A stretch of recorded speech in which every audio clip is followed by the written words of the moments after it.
Subscribe to our AIM Academy channel and press the bell icon not to miss latest videos from us.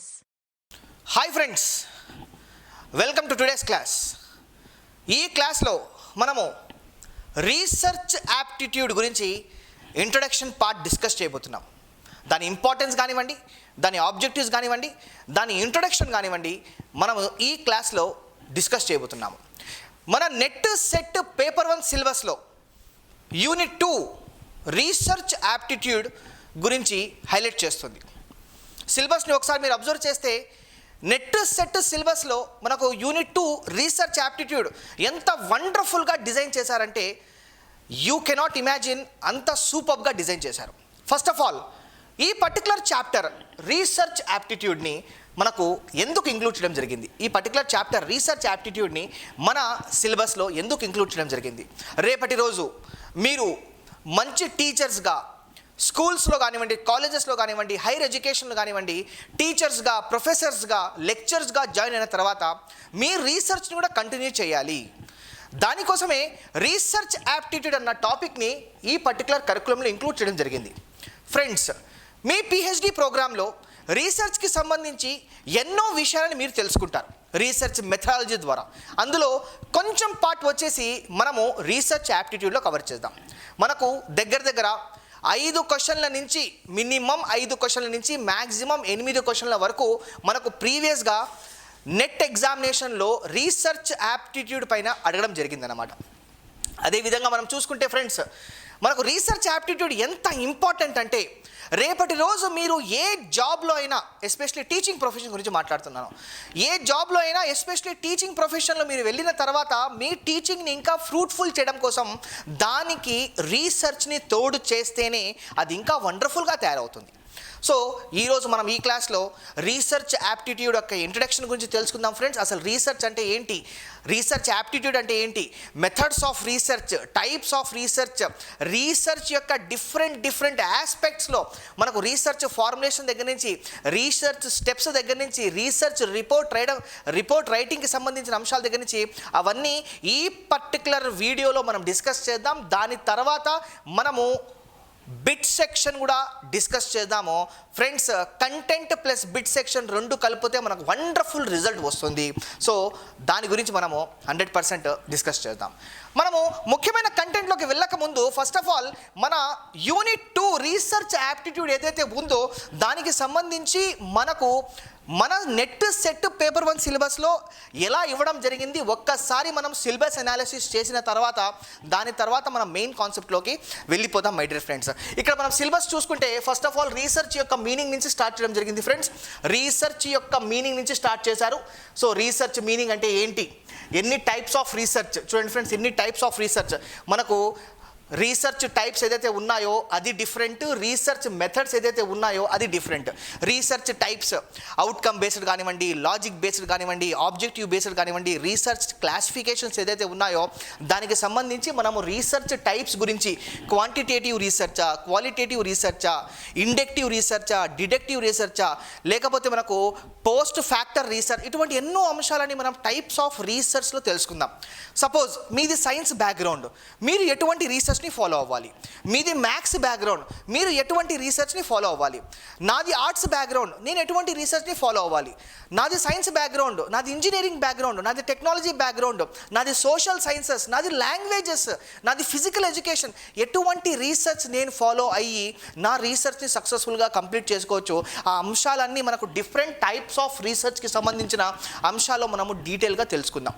అందులో qualitative research కానివ్వండి, quantitative research కానివ్వండి, logical research కానివ్వండి, inductive research కానివ్వండి, deductive research కానివ్వండి, empirical research కానివ్వండి, మనకు ఈ అంశాలు ఏదైతే ఉన్నాయో దానికి మొత్తం సంబంధించిన విషయాలన్నీ మనం టైప్స్ ఆఫ్ రీసెర్చ్లో డిస్కస్ చేయబోతున్నాము. దాంతోపాటు మన క్యారెక్టరిస్టిక్స్ ఆఫ్ రీసెర్చ్కి సంబంధించి ఎటువంటి క్యారెక్టరిస్టిక్స్ కావాలి, అది ఒక అథెంటికేటెడ్ స్టడీ ఉండాలి అని చెప్పేసి, అది ఒక సిస్టమాటిక్ మేనర్లో ఉండాలి, అది ఇంక్రిమెంటల్గా ఉండాలి, అది లాజికల్గా ఉండాలి. దాని గురించి క్యారెక్టర్స్ గురించి మనము రీసెర్చ్ క్యారెక్టర్ గురించి మనము డిస్కస్ చేద్దాము మన స్లైడ్స్లో. అంటే నెక్స్ట్ వచ్చేసి మనకు positivism as well as post positivistic approach to research, దానికి సంబంధించిన అంశాలు డిస్కస్ చేద్దాం. అంటే one kind of quantitative qualitative రీసెర్చ్కి సంబంధించి. నెక్స్ట్ మోస్ట్ ఇంపార్టెంట్, ఆల్వేస్ గుర్తుపెట్టుకోండి ఫ్రెండ్స్, 3 ఏరియాస్లోంచి మనకు ఎక్కువ శాతం క్వశ్చన్స్ రావడం జరిగింది. ఆ 3 ఏరియాస్ ఏంటంటే, ఒక ఏరియా వచ్చేసి మనకు టైప్స్ మెథడ్స్ ఆఫ్ రీసెర్చ్. ఇందులో మనకు చూసుకుంటే ఎక్స్పెరిమెంటల్ రీసెర్చ్ కానివ్వండి, ఎక్స్పెరిమెంటల్ రీసెర్చ్లో మళ్ళీ డిఫరెంట్ టైప్స్ ఉన్నాయి. అప్లైడ్ రీసెర్చ్ అంటే ఏంటి, ప్యూర్ రీసెర్చ్ అంటే ఏంటి, సో ప్యూర్ రీసెర్చ్కి అప్లైడ్ రీసెర్చ్కి డిఫరెన్స్ ఏంటి, ఎక్స్పెరిమెంటల్ రీసెర్చ్లో మనం తెలుసుకుందాము. దాని తర్వాత మనకు డిస్క్రిప్టివ్ రీసెర్చ్ అంటే ఏంటి, హిస్టారికల్ రీసెర్చ్, హిస్టారికల్లోనే మనకు హిస్టరీకి సంబంధించి అంటే ఫ్యాక్ట్ ఫైండింగ్ అన్నమాట. దానికి సంబంధించి ఇందులో మ్యానిపులేషన్స్ ఏం చేయలేం కాబట్టి దానికి సంబంధించిన అంశాల గురించి మనం డిస్కస్ చేద్దాం. దాంతోపాటు క్వాలిటేటివ్ రీసెర్చ్ గురించి as well as quantitative methods of రీసెర్చ్కి సంబంధించిన అంశాలు కూడా మనము ఈ పర్టికులర్ యూనిట్లో డిస్కస్ చేద్దాం ఫ్రెండ్స్. మనకు almost types of research, methods of research almost సిమిలర్గా ఉంటుంది. ఒక చిన్న డిఫరెన్స్ ఉంది, అది తెలుసుకుంటే చాలు ఫ్రెండ్స్. దాని తర్వాత స్టెప్స్ ఆఫ్ రీసెర్చ్. నెక్స్ట్ మనకు ఎక్కువ శాతం క్వశ్చన్స్ అడిగిన అంశం ఏదైతే ఉందో steps of research. First types and methods of research గురించి మనకు ఎక్కువ శాతం క్వశ్చన్స్ అడిగారు ప్రీవియస్ ఎగ్జామినేషన్స్లో. దాని తర్వాత మనకు స్టెప్స్ ఆఫ్ రీసెర్చ్కి సంబంధించి మనకు రీసెర్చ్ ఫార్ములేషన్ కానివ్వండి, హైపోథెసిస్ టెస్టింగ్ కానివ్వండి, ఇంకా డిఫరెంట్ అంశాలు ఏదైతే ఉన్నాయో ఒక్కొక్క స్టెప్స్ ప్రాపర్గా ఐడెంటిఫైయింగ్ ద రీసెర్చ్ ఆబ్జెక్టివ్స్, దాని తర్వాత స్లోలీ రీసెర్చ్ ప్రాబ్లమ్, అక్కడి నుంచి తీసుకొని లాస్ట్ స్టెప్ రిపోర్ట్ రైటింగ్ వరకు మనం అన్ని స్టెప్స్ చాలా the biggest concept which comes in research aptitude is steps in research. దాని తర్వాత thesis and article writing, format and style of referencing. అంటే మనం ఒక ఆర్టికల్ రాసేటప్పుడు ఎటువంటి ఫార్మాట్స్ని మనం ఫాలో అవ్వాలి, bibliography as well as referencing maintain చేసేటప్పుడు. మనం థీసిస్ డిజైన్ చేసేటప్పుడు ఎటువంటి ఫార్మాట్స్ని మనం ఫాలో అవ్వాలి friends. This is my thesis which I submitted in the year 2014. Almost మనకు 5 kgs ప్లస్ ఉంటుందని థీసిస్. నేను దగ్గర 15 పారామీటర్స్ మీద చేశాను. సో ఈ పర్టికులర్ థీసిస్ వచ్చేసి మన PhD టైంలో సబ్మిట్ చేయాలి 2014 అవార్డ్ అవ్వడం కోసము. ఇన్ ద సేమ్ మేనర్ నేను కొన్ని ఇంటర్నేషనల్ జర్నల్స్ కూడా ఆర్టికల్స్ రాశానండి. వాళ్ళ ఓన్ స్టైల్ ఆఫ్ రెఫరెన్సింగ్ ఉంటుంది. అంటే మీరు ఒక రీసెర్చ్ చేశారు, ఎక్కడి నుంచి ఈ పర్టికులర్ కాన్సెప్ట్ని ఎక్స్ట్రాక్ట్ చేశారు, దాన్ని రెఫరెన్సింగ్ అంటాము. మనకు చూసుకుంటే మనకు APA American psychological association style మనకు చాలా famous, as well as modern language association MLA modern language association style కూడా మనకు చాలా ఫేమస్.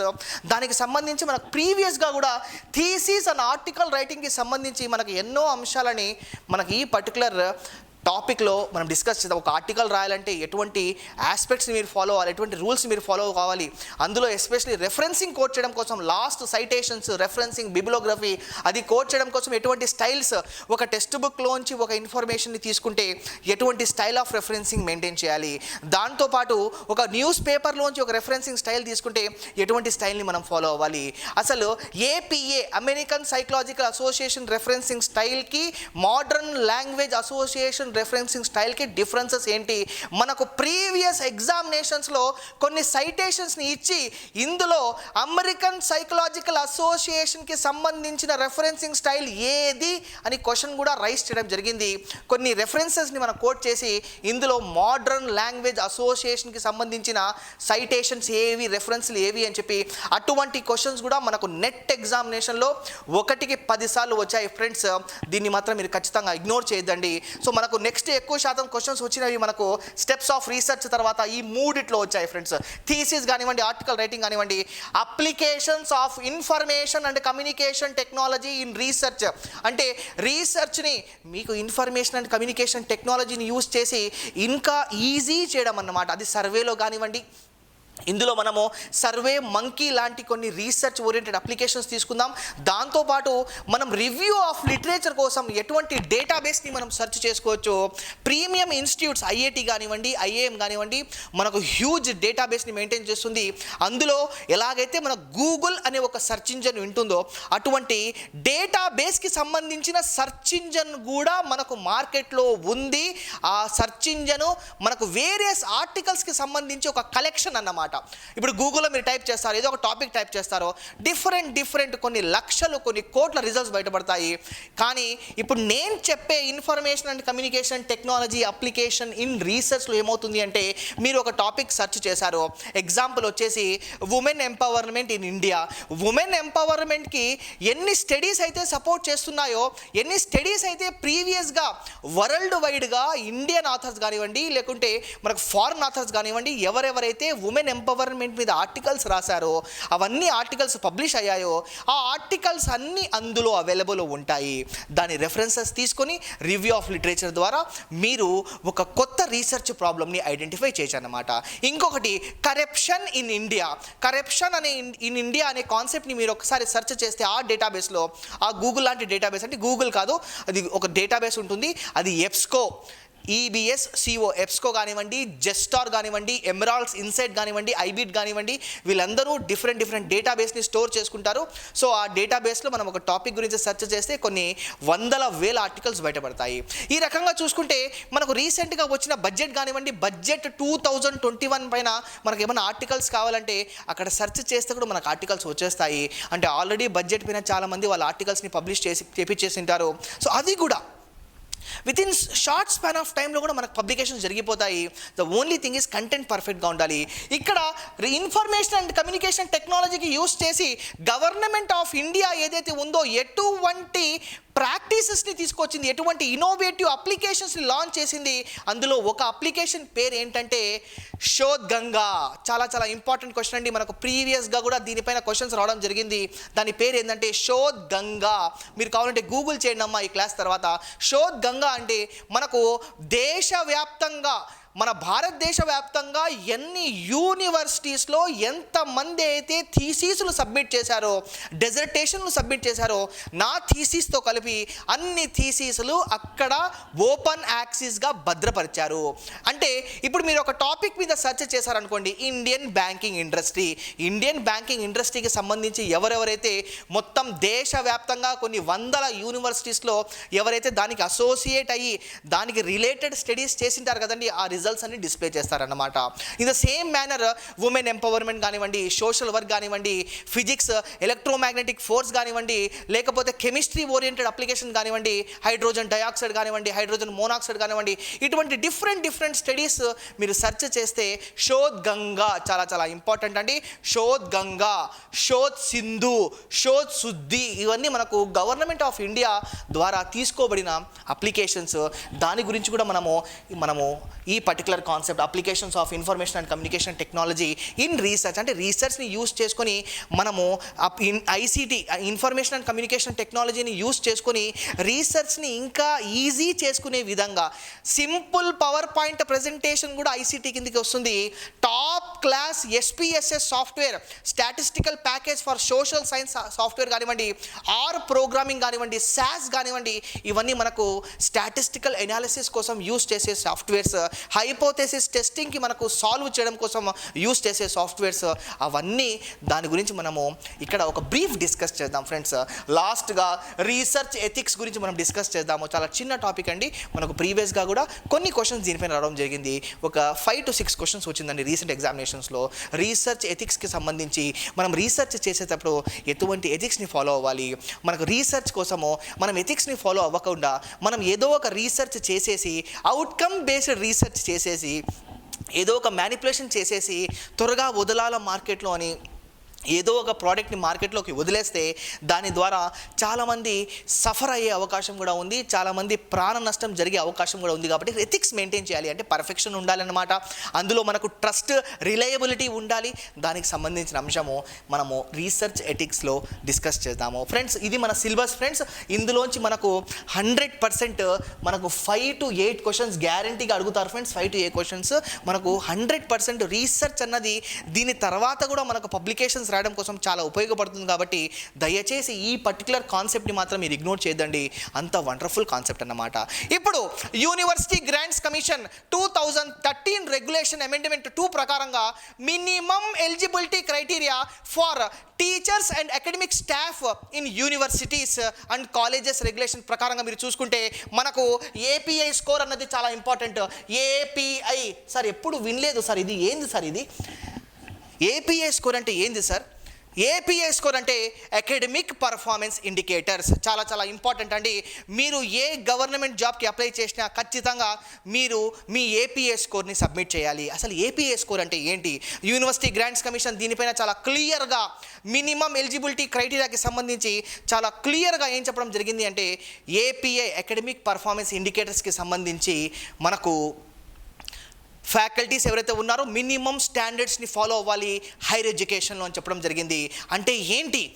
సపోజ్ మీరు ఒక పబ్లికేషన్ చేశారు, a study on so in India అని చెప్పేసి ఒక స్టడీ చేసి ఆ స్టడీని ISBN ISSN నంబర్ ద్వారా ఒక రీసెర్చ్ పేపర్ని మీరు ఇంటర్నేషనల్ జర్నల్లో కానివ్వండి లేకపోతే నేషనల్ జర్నల్లో కానివ్వండి పబ్లిష్ చేయడం జరిగింది. సో దానికి APA score minimum eligibility criterias minimum standards in higher regulation ప్రకారంగా మీకు ఒక 5 పాయింట్స్ కానివ్వండి 3 పాయింట్స్ కానివ్వండి 2 పాయింట్స్ కానివ్వండి ఇవ్వడం జరుగుతుందన్నమాట.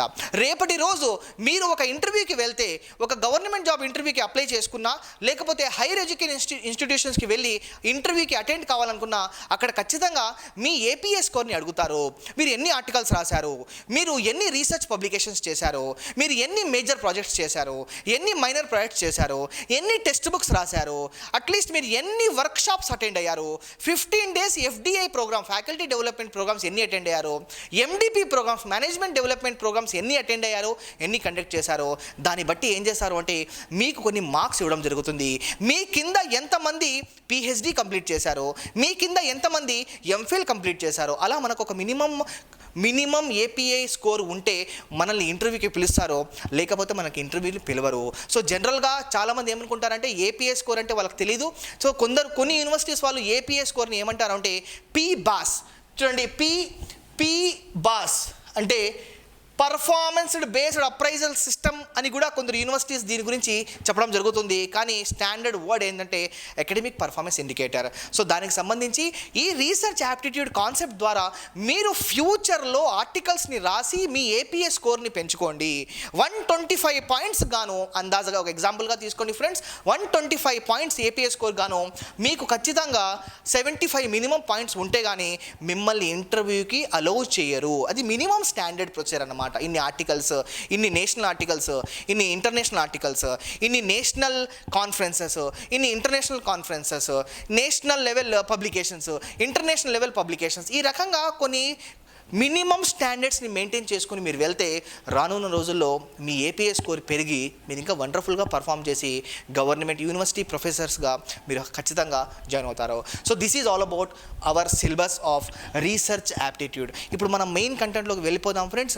మెయిన్ కంటెంట్లోకి వెళ్ళకముందు ఫ్రెండ్స్, మనం ఈ పర్టికులర్ టాపిక్ అయిపోయిన తర్వాత రీసెర్చ్ మీనింగ్ దీనికి సంబంధించి కాన్సెప్ట్ అయిపోయిన తర్వాత మనం బిట్ సెక్షన్ డిస్కస్ చేద్దాము. దాని తర్వాత ఈ కాన్సెప్ట్ అయిపోయిన తర్వాత మనం బిట్ సెక్షన్ డిస్కస్ చేద్దాము. ఇది చాలా పెద్ద కాన్సెప్ట్ అండి. స్టెప్స్ ఆఫ్ రీసెర్చ్ చాలా పెద్ద కాన్సెప్ట్. దానికి సంబంధించి మనం బిట్స్ డిస్కస్ చేద్దాము. Thesis and article writing format and styles of రెఫరెన్సెస్కి సంబంధించి మనము బిట్స్ని డిస్కస్ చేద్దాము. Application of information and communication technology and రీసెర్చ్కి సంబంధించి మనం బిట్స్ని డిస్కస్ చేద్దాము. లాస్ట్ రీసెర్చ్ ఎథిక్స్కి సంబంధించి ఒక 15-20 బిట్స్ ఉన్నాయి ఫ్రెండ్స్, దాన్ని కూడా మనం డిస్కస్ చేద్దాం. ఓవరాల్గా రీసెర్చ్ యాప్టిట్యూడ్ నుంచి ఎంత లేదని చెప్పినా మన దగ్గర ఒక 400 క్వశ్చన్స్ యొక్క వండర్ఫుల్ అవుట్ స్టాండింగ్ క్వశ్చన్స్ ఉన్నాయి ఫ్రెండ్స్. దానికి సంబంధించి కూడా మనం డిస్కస్ చేద్దాము. సో ఇవన్నీ ఇలా పార్ట్స్గా మనము వితిన్ 12 daysలో ఈ కాన్సెప్ట్ని కంప్లీట్ చేయాలి. ఇంకా దాని తర్వాత మనం స్పీడప్ చేసుకున్న ప్రాబ్లం లేదు, ఎందుకంటే 4-5 చాప్టర్స్ ఏదైతే ఉన్నాయో చాలా డెప్త్గా మనము దాన్ని ప్రాక్టీస్ చేయాలన్నమాట. అందులో teaching aptitude, research aptitude, higher education system, people environment development, the biggest chapter in the whole paper 1 syllabus. దాన్ని అంత ఈజీగా మనం వదలలేము. ఇంకా మనకు మ్యాథమెటికల్ రీజనింగ్ అండ్ యాప్టిట్యూడ్ ఇటువంటి చాప్టర్స్ని మనం లైట్గా తీసుకోలేము. కాబట్టి చాలా ఇంపార్టెంట్. ఇక్కడే కాకుండా ఎగ్జామినేషన్ పాయింట్ ఆఫ్ వ్యూలో కాకుండా మీ టీచింగ్ ప్రొఫెషన్లో కూడా ఇది చాలా ఇంపార్టెంట్ అన్నమాట. సో మన నెక్స్ట్ కాన్సెప్ట్ వాట్ ఈజ్ రీసెర్చ్కి సంబంధించిన అంశం గురించి మనం డిస్కస్ చేయబోతున్నాం. అసలు రీసెర్చ్ అంటే ఏంటి సార్? ఇంతసేపు మీరు సిలబస్ గురించి చెప్పారు, వండర్ఫుల్గా చెప్పారు, వాట్ ఎవర్ ఇట్ ఈస్. ఇప్పుడు రీసెర్చ్ అంటే ఏంటి, రీసెర్చ్ యొక్క మీనింగ్ ఏంటి, అసలు రీసెర్చ్ అంటే ఏంటంటే సింపుల్ మీనింగ్లో మీకు రీసెర్చ్ గురించి చెప్పాలంటే a answer to a question. Very simple. ఒక క్వశ్చన్కి ఆన్సర్ రీసెర్చ్, ఒక ప్రాబ్లంకి సొల్యూషను రీసెర్చ్. ఒక క్వశ్చన్కి ఆన్సర్ రీసెర్చ్, ఒక ప్రాబ్లంకి సొల్యూషను రీసెర్చ్. ఇప్పుడు ఒక ఎగ్జాంపుల్గా మనం తీసుకుందాం. అదేంటంటే చాలా వేలాది మంది చెట్టు కింద పనుకుని ఉంటారు, కానీ ఒకరు మాత్రం చాలా డిఫరెంట్గా ఆలోచించారు. అది ఎవరంటే న్యూటన్.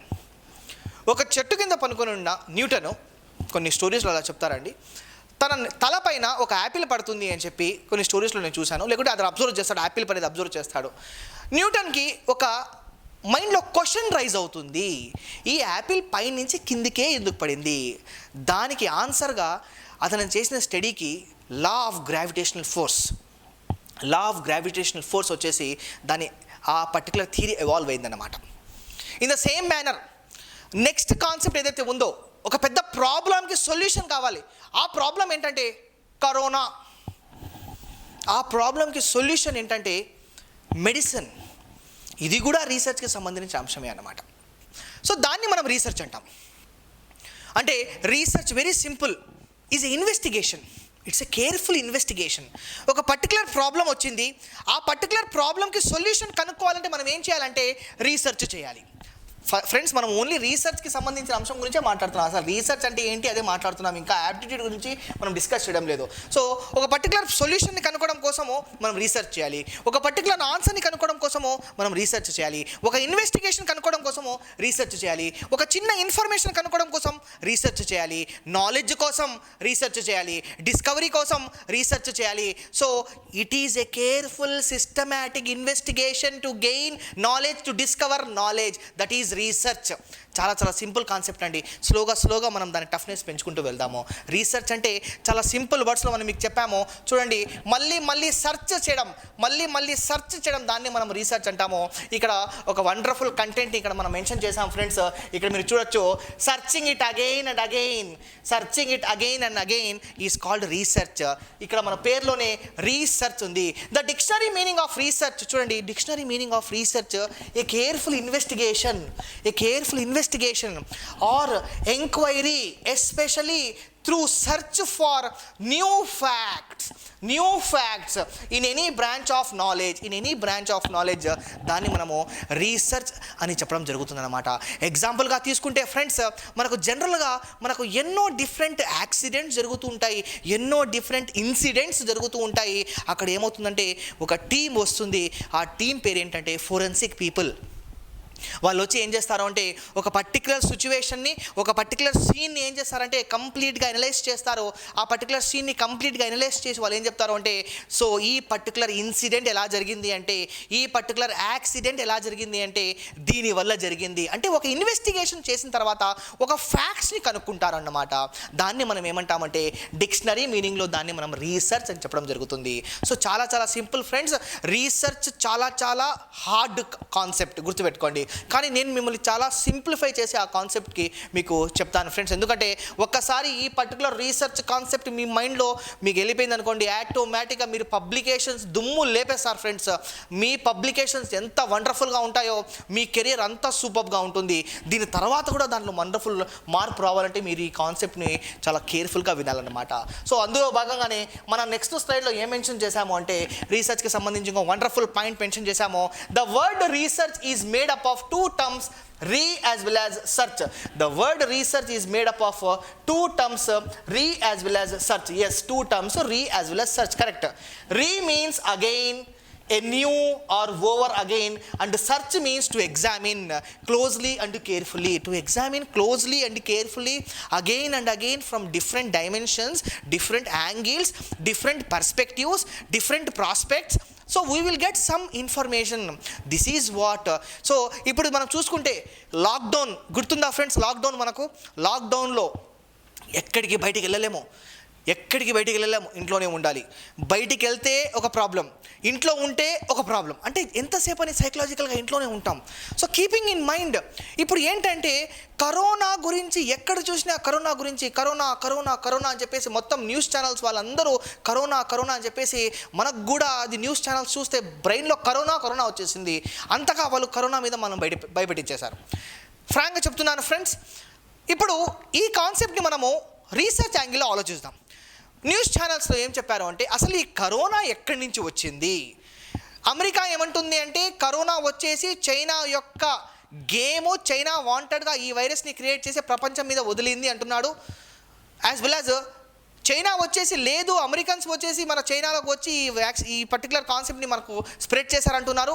కొన్ని investigations federal bureau of investigations చేసిన తర్వాత కొందరు ఏమంటారంటే ఇవి ఫ్యాక్ట్స్ ఇలా జరిగిందని. కొందరు ఏమంటారంటే వుహాన్ ల్యాబ్లోంచి ఈ వైరస్ క్రియేట్ చేస్తుండగా బై మిస్టేక్ అది బయటికి వచ్చేసిందని కొందరు ఏం చెప్తారంటే ఈ విధమైన వాదనలు కూడా ఉన్నాయన్నమాట. సో కొందరు ఏమంటారంటే లేదు అది రియల్గానే గబ్బిలాల నుంచి వచ్చిన డిసీజ్ అని చెప్పేసి కొందరు చెప్పడం జరుగుతుందన్నమాట. సో ఇవన్నీ మనము కన్సిడరేషన్లో చేసుకుంటే సో ఇదంతా ఏంటంటే రీసెర్చ్, కేర్ఫుల్ ఇన్వెస్టిగేషన్, అడిగిందే మళ్ళీ అడగడం కానివ్వండి, అడిగిందే మళ్ళీ అడిగి ఇన్ఫర్మేషన్ ఎక్స్ట్రాక్ట్ చేయడం కానివ్వండి, అది కూడా ఇన్వెస్టిగేషన్, అదే రీసెర్చ్ అన్నమాట. జనరల్గా చూసుకుంటే మన ఇంట్లో పేరెంట్స్ ఏదైతే ఉన్నారో వాళ్ళు 1కి 10 సార్లు ఎక్కడికి వెళ్ళావు, ఎవరితో మాట్లాడుతున్నావు, ఎవరు అతను, ఎవరు ఆమె అనేటువంటి క్వశ్చన్స్ అడుగుతారు కదా. ఇది కూడా ఒక రీసెర్చ్ కిందనే వస్తుంది friends. This is also research because it is a investigation. So ఇక్కడ చూసుకుంటే in simple words research can be defined as the in depth study of something in search of some new information, that is research. Research is the careful, patient and systematic study in some field knowledge undertaken to generate facts. So research is a careful investigation, patience oriented investigation as well as a systematic. Yes, research ni scientific enduku antaru మనం discuss చేద్దాం friends మన next కాన్సెప్ట్లో. Scientific అంటే ఏంటంటే step by step దాన్ని scientific అంటారు. అంటే మనకు ఒక లైఫ్ అనేది ఒక process, it's a systematic process, it's a scientific process. మనము చిన్నప్పుడు ఒక 5 months బేబీగా ఉండి ఒకేసారి 5 years అబ్బాయిగా మనం పెరగలేం కదా. It is unsystematic. So it is a systematic process. Research is a systematic process. Research is a step by step process. Research is a reliable process. Research is a trustworthy process.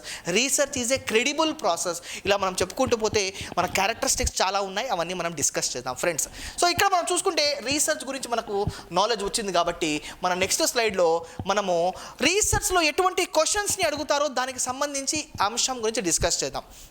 So friends రీసెర్చ్లో అడిగే questions ఏదైతే ఉన్నాయో first one, why it happened, why it happened like this, ఇలా ఎందుకు జరిగింది. ఒక particular సిచ్యువేషన్లో ఒక reaction జరిగింది, రెండు ఆటమ్స్ మధ్య లేకుంటే రెండు ఆటమ్స్ కాదు, 2 ఎలిమెంట్స్ మధ్య కానివ్వండి, 2 కెమికల్స్ మధ్య కానీ రియాక్షన్ జరిగింది, దానివల్ల ఇటువంటి ప్రాబ్లం వచ్చింది. వై ఇట్ హ్యాపెండ్, ఎందుకు ఇలా జరిగింది క్వశ్చన్, దానికి ఆన్సర్ రీసెర్చ్. ఎందుకు ఇలా జరిగింది, వై దిస్ హ్యాపెండ్. ఇప్పుడు కరోనా గురించి మనం మాట్లాడదాం. కరోనా మనకు ప్రాబ్లం ఐడెంటిఫై అయిపోయింది. ప్రాబ్లం ఏంటంటే corona, COVID-19 problem, COVID-19. So ఈ ప్రాబ్లమ్ని మనం ఈ క్వశ్చన్స్గా మనం అనలైజ్ చేద్దాం. ఒక్కొక్కరు ఒక్కొక్క క్వశ్చన్ మీద రీసెర్చ్ చేశారు, ఒక్కొక్కరు ఒక ఇన్ఫర్మేషన్ని ప్రజెంట్ చేశారనమాట. ఒకటి, why corona came, first question. ఒకరు ఇన్వెస్టిగేట్ చేశారు, కరోనా ఎందుకు వచ్చింది. కరోనా అన్నది యాక్చువల్గా మన గబ్బిలాల నుంచి వచ్చిందని కొందరు చెప్తారు, లేదు అది ఒక లంగ్ డిసీజ్ అని కొందరు చెప్తారు, మనకి ఈ రకంగా వచ్చిందని కొందరు చెప్తారు, కరోనా ఇలా వచ్చింది అని ఇలా చెప్తారు. అంటే వై కరోనా హ్యాపెండ్, ఈ క్వశ్చన్కి ఆన్సర్ రీసెర్చ్. నెక్స్ట్, ఆ రీసెర్చ్ అన్నది మనం జనరల్గా రీసెర్చ్ అని విన్న వెంటనే మనకు ఏదో ఒక ల్యాబొరేటరీలో మనకు అక్కడ పెద్ద పెద్ద ఎక్విప్మెంట్స్ మధ్య సొల్యూషన్స్ని కలుపుతూ, అదే కాదండి, రీసెర్చ్ అన్నది ల్యాబొరేటరీ పరంగా చేసేది కూడా రీసెర్చే, మనకు సర్వే బేస్డ్ మీద చేసేది కూడా రీసెర్చే. అంటే కొన్ని క్వశ్చన్స్ ప్రిపేర్ చేసి ఆ క్వశ్చన్స్ కొందరు రెస్పాండెంట్స్కి ఇచ్చి యాజ్ వెల్ యాజ్ వారి చేత టిక్కులు కొట్టించుకొని ఆ ఇన్ఫర్మేషన్ అనలైజ్ చేసి స్టాటిస్టిక్స్ అప్లై చేసి కొన్ని కంక్లూజన్స్ని డ్రా చేసి కొన్ని రికమెండేషన్స్ ఇవ్వడం, దాన్ని కూడా రీసెర్చ్ అంటాము. చాలా ఏళ్ల కిందట, అందరికీ గుర్తుంటుంది ఫ్రెండ్స్, తెలుగు వారందరికీ గుర్తుంటుంది, చాలా ఏళ్ల కిందట జస్టిస్ శ్రీకృష్ణ కమిటీ వాళ్ళు ఆంధ్రప్రదేశ్ తెలంగాణ ప్రాంతం మొత్తం విజిట్ చేసి ఒక నివేదిక ఇవ్వడం జరిగింది. అది కూడా రీసెర్చే. ఒక రిపోర్ట్ సబ్మిట్ చేశారు, అందరితో ఇంటరాక్ట్ అయ్యి అందరితో ఇంటర్వ్యూ చేసి అబ్జర్వేషన్స్ అన్నీ మెయింటైన్ చేసి యాజ్ వెల్ యాజ్ క్వశ్చనర్స్ అన్ని ఫిలప్ చేయించి యాజ్ వెల్ యాజ్ వాళ్ళ ఇన్పుట్స్ని తీసుకొని వాళ్ళ బాధలన్నీ విని ఈ రకంగా కొన్ని ఇష్యూస్ ఉన్నాయి, ఉన్నాయి, ఈ రకంగా కొన్ని అడ్వాంటేజెస్ ఉన్నాయి, ఈ రకంగా కొన్ని డిసడ్వాంటేజెస్ ఉన్నాయి, మొత్తం విన్న తర్వాత ఒక రిపోర్ట్ సబ్మిట్ చేశారు. అది సర్వే బేస్డ్ రీసెర్చ్ అన్నమాట. సర్వే బేస్డ్ రీసెర్చ్ అన్నమాట. చూడండి ఫ్రెండ్స్, మనకు రీసెర్చ్ అనేది ల్యాబొరేటరీలో చేసేది కాదు. రీసెర్చ్ అనేది మనకు సర్వే బేస్డ్ కూడా ఉంటుంది. ఇంటర్వ్యూ ద్వారా ఇన్ఫర్మేషన్ని కలెక్ట్ చేయడం కూడా రీసెర్చే. అబ్జర్వేషన్ ద్వారా మనం ఎక్కడ దూరం నుంచి చూస్తుంటాం. మనకి ఏం చెప్తారు అంటే, ఒక మంచి స్పోర్ట్స్ పర్సన్ నాకు కావాలి, ఆ మంచి స్పోర్ట్స్ పర్సన్ నేను ఆ మంచి స్పోర్ట్స్ పర్సన్ని ఇండియాకి క్రికెట్ ఆడేలాగా నేను చేస్తాను, ఇండియన్ హాకీ టీంలో తీసుకెళ్తాను, ఇండియన్ కబడ్డీ టీంలో తీసుకెళ్తాను, ఒలింపిక్స్లో ఇండియాని రిప్రజెంట్ చేసే విధంగా నాకు మంచి అథ్లెట్ కావాలి అని ఒక కోచ్కి చెప్తే, ఆ కోచ్ ఏం చేస్తాడంటే మంచి పర్సన్ ఎవరున్నాడో వెతకడం స్టార్ట్ చేస్తాడు. Observation, participative observation, non participative observation. దూరం నుంచి చూస్తాడు, అబ్జర్వ్ చేస్తాడు, ఇతను బాగున్నాడు, okay this person is good, she is wonderful, she is good, తను బాగుంది, ఇతను బాగున్నాడు అని చెప్పేసి ఒక ఇన్ఫర్మేషన్ రాసుకొని అబ్జర్వేషన్ చేసి ఆ ఇన్ఫర్మేషన్ అంతా కమిటీకి సబ్మిట్ చేస్తాడు. సార్, మనము ఒక 10 మందిని సెలెక్ట్ చేశాము, అందులో వచ్చేసి 5 మంది అబ్బాయిలు ఉన్నారు, 5 మంది అమ్మాయిలు ఉన్నారు, వీళ్ళందరూ దేశానికి ఖచ్చితంగా ఒక గోల్డ్ మెడల్ తీసుకొస్తారు సార్, వీళ్ళని ఖచ్చితంగా మనం ఎంకరేజ్ చేసి పంపిస్తాము. వాళ్ళకి తెలియకుండానే నాన్ పార్టిసిపేటివ్ అబ్జర్వేషన్ ద్వారా ఒక రిపోర్ట్ సబ్మిట్ చేశారు. ఇది కూడా రీసెర్చే. రీసెర్చ్ అంటే ఏదో ఫార్మసిటికల్ కంపెనీస్ వాళ్ళు చేసేది కాదండి. రీసెర్చ్ క్వాలిటేటివ్ కూడా ఉంటుంది, క్వాంటిటేటివ్ కూడా ఉంటుంది, డిస్క్రిప్టివ్ ఉంటుంది, హిస్టారికల్ రీసెర్చ్ కూడా ఉంటుంది, సర్వే బేస్డ్ రీసెర్చ్ ఉంటుంది, ఇన్ఫర్మేషన్ని కనుక్కోవడం ఇంటర్వ్యూస్ ద్వారా రీసెర్చ్ ఉంటుంది, అబ్జర్వేషన్ ద్వారా కూడా రీసెర్చ్ ఉంటుంది. సొంతంగా మనమే ఒక పర్టికులర్ కాన్సెప్ట్ మీద డిస్క్రిప్టివ్ లెవెల్ రీసెర్చ్ కూడా చేయొచ్చు. దానికి సంబంధించిన అంశాలు మనం డిస్కస్ చేద్దాం ఫ్రెండ్స్. ఫస్ట్ క్వశ్చన్ వచ్చేసింది, why corona came. Next question, where corona came. China. ఎక్కడి నుంచి వచ్చింది? కొందరు ఏమంటారు వుహాన్లోని ఒక ల్యాబొరేటరీ అంటారు. ఫ్రెండ్స్, నేను ఎవరి మనోభావాల్ని హట్ చేసే విధంగా చెప్పడం లేదు, జస్ట్ ఇది ఒక అజంప్షన్ మీ అండర్స్టాండింగ్ పర్పస్ కోసం. సో ఈ రకంగా ఎక్కడి నుంచి ఎందుకు వచ్చింది, ఫస్ట్ ఆఫ్ ఆల్ ఎక్కడి నుంచి వచ్చింది, ఎప్పుడు వచ్చింది? డిసెంబర్ నెలలో వచ్చింది, 2019 డిసెంబర్ నెలలో వచ్చింది. సో ఈ రకంగా ఎక్కడి నుంచి వచ్చింది, ఎప్పుడు వచ్చింది, ఎలా వచ్చింది, ఇండియాకి ఎప్పుడు రావడం జరిగింది, ఫస్ట్ కేసు ఎక్కడ రిజిస్టర్ అయ్యింది, సో ఇవన్నీ. నెక్స్ట్, వాట్ యాక్చువల్లీ హ్యాపెండ్, ఏం జరిగింది అసలు, ఆ ఇన్సిడెంట్ ఎలా జరిగింది, వాట్ హ్యాపెండ్ ఈస్ అని చెప్పేసి ఏ రకంగా మనం ఎక్స్టెన్సివ్ స్టడీ చేస్తామో దాన్ని మనము ఈ క్వశ్చన్కి ఆన్సరే రీసెర్చ్ అనమాట. Who are responsible for this, how this affected people, how this transmitted to all the people. స్లోగా మనకు ఈ కరోనా వేవ్ అన్నది మనకు ఎలా వచ్చింది అని చెప్పేసి ఈ క్వశ్చన్స్ అన్నిటికీ ఆన్సర్. యాక్సిడెంట్ ఎలా జరిగింది, wear the accident happened, when the accident happened, why the accident happened, why they have committed a accident, why they have committed a suicide. జనరల్గా ఇటువంటి క్వశ్చన్స్ ఎందుకు చేశారు, ఎలా చేశారు, అంత బ్రేవ్ అబ్బాయి ఇలా చేశాడంటే there would be something psychologically strong, చాలా స్ట్రాంగ్. ఎందుకు చేశారు, రీసెర్చ్. ఒక కాన్సెప్ట్ పైన ఎందుకు ఇలా జరిగింది, రీసెర్చ్. ఒక కాన్సెప్ట్ పైన ఇన్ఫర్మేషన్ ఎక్స్ట్రాక్ట్ చేయడం, all these comes under research. Research research అంటే ఈ క్వశ్చన్స్ అన్నిటికీ ఆన్సర్ తెలుసుకోవడమే రీసెర్చ్ అన్నమాట. సో దీన్నే మనము రీసెర్చ్ అని చెప్పడం జరుగుతుంది. మన నెక్స్ట్ కాన్సెప్ట్ నెక్స్ట్ స్లైడ్లో ఇంకా వండర్ఫుల్గా ఒక అవుట్ స్టాండింగ్ స్టేట్మెంట్ని మనం మెన్షన్ చేసాం. ఏ విధంగా అయితే ఎంతో మంది, వేల మంది చూశారో కానీ ఎవరికి రాని ఆలోచన మాత్రము కేవలం న్యూటన్కి రావడం జరిగింది. సో చూడండి, millions saw the apple fall but Newton asked why. ఎందుకు millions saw the apple fall? ఇంతకుముందు చాలామంది మిలియన్స్ ఆఫ్ పీపుల్ చూసింటారు, యాపిల్ పడి ఉంటుంది, వాళ్ళ తల మీద పెద్ద పెద్ద టెంకాయలు పడి ఉంటాయి, యాజ్ వెల్ యాజ్ డిఫరెంట్ వడగళ్ళు పడి ఉంటాయి. కానీ ఎవరు ఆలోచించని విధంగా న్యూటనే ఆలోచించాడు, why this apple has fallen. ఆ క్వశ్చన్కి ఆన్సర్ దాన్ని ఏమంటామంటే రీసెర్చ్. ఈ వండర్ఫుల్ స్టేట్మెంట్ని ప్రపోజ్ చేసింది బెర్నార్డ్ బ్రాచ్. చాలా వండర్ఫుల్ స్టేట్మెంట్ అండి. చూడండి, ఇది ఒక క్వశ్చన్, ఆ క్వశ్చన్కి ఆన్సర్ రీసెర్చ్. ఒక ప్రాబ్లంకి సొల్యూషన్ రీసెర్చ్. ఒక పర్టికులర్ సొల్యూషన్ కనుక్కోవడంలో ఇన్ఫర్మేషన్ ఎక్స్ట్రాక్ట్ చేసే ప్రాసెస్ని రీసెర్చ్ అంటాము. క్లోజ్ ఇన్వెస్టిగేషన్ని రీసెర్చ్ అంటాము. కేర్ఫుల్ ఇన్వెస్టిగేషన్ని రీసెర్చ్ అంటాము. కొత్తదనాన్ని కనుక్కోవడంని దాన్ని కూడా రీసెర్చ్ అంటాము. So research is very simple. A క్వశ్చన్కి కనుక్కునే ఆన్సర్ని రీసెర్చ్ అంటాము. ఒక సొల్యూషన్ ప్రాబ్లంకి దాన్ని మనం రీసెర్చ్ అంటాము. దీని తర్వాత ఇంకా మనం స్టాండర్డ్ డెఫినేషన్స్కి వెళ్దాం ఫ్రెండ్స్. సో దానికి ముందు ఈ వండర్ఫుల్ స్టేట్మెంట్ని మీరు చూసారు కాబట్టి మన నెక్స్ట్ కాన్సెప్ట్ని మనం వెళ్ళిపోదాము. వాట్ ఈజ్ రీసెర్చ్, దానికి సంబంధించి ఇంకొంచెం డెప్త్గా మనం తెలుసుకొని మన నెక్స్ట్ స్లైడ్ మనము స్టాండర్డ్ డెఫినేషన్స్ గురించి మనం మాట్లాడదాం ఫ్రెండ్స్. చూడండి ఫ్రెండ్స్, ఇక్కడ మనం చూసుకుంటే research is defined as a careful consideration of study regarding a particular concern or a problem using scientific method. scientific, it's a systematic method, step by step method. Next, it gives multiple solutions for a single problem, multiple solutions for a single problem, and there are many possible ways to do research for a single problem. Very wonderful. Redman, చూడండి ఇక్కడ నుంచి definition start అవుతున్నాయి friends. Redman and Morey defined research as a systematic effort to gain new knowledge, a systematic effort to gain new knowledge, that is research. చూడండి మనకు questions డిఫరెంట్గా అడగడం start చేశారు. మీరు అబ్జర్వ్ చేయండి ఫ్రెండ్స్, మనకు ముందులాగా క్వశ్చన్స్ అడగడం లేదు, చాలా డిఫరెంట్గా అడగడం స్టార్ట్ చేస్తున్నాడు. నెట్ ఎగ్జామినేషన్లో కాంపిటీషన్ అయితే చాలా విపరీతంగా పెరిగిపోయింది. దానికి సంబంధించి కొత్త ఇన్నోవేటివ్ టర్మ్స్ని యూస్ చేసి యాజ్ వెల్ యాజ్ కన్ఫ్యూజ్ చేసే విధంగా క్వశ్చన్ని డిఫరెంట్ డైమెన్షన్స్లో అడుగుతున్నాడు. అందులో భాగంగానే మనకు రేపటి రోజు ఇటువంటి క్వశ్చన్ వచ్చినా మనం ఆశ్చర్యపోనీకి లేదు. ఎలా అంటే, who proposed research as a systematic effort to gain new knowledge? Redman and Morey is a person who systematically they can effort to gain knowledge, that is called as research. So friends, this is all about the introduction part of research. దాని తర్వాత మనం definition discuss చేద్దాం.